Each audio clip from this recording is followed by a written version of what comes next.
కీర్తనల గ్రంథము 116వ అధ్యాయము. యెహోవా నా మొరను నా విన్నపములను ఆలకించియున్నాడు.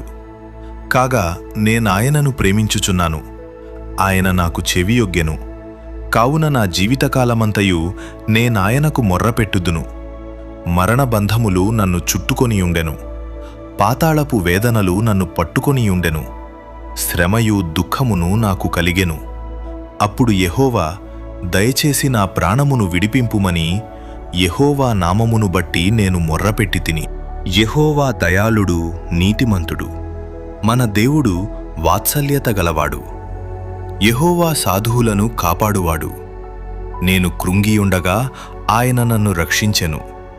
నా ప్రాణమా, యెహోవా నీకు క్షేమము విస్తరింపచేసియున్నాడు.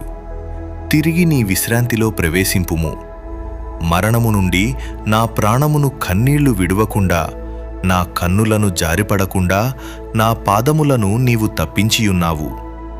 సజీవులున్న దేశములలో యెహోవా సన్నిధిని నేను కాలము గడుపుదును. నేను అలాగు మాటలాడి నమ్మిక ఇంచితిని. నేను మిగుల బాధపడినవాడను. నేను తొందరపడినవాడనై ఏ మనుష్యుడును నమ్మదగినవాడు కాడనుకుంటిని.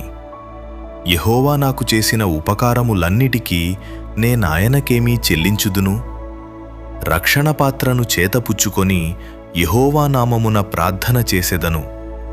యెహోవాకు నా మ్రొక్కుబళ్ళు చెల్లించెదను. ఆయన ప్రజలందరి ఎదుటనే చెల్లించెదను.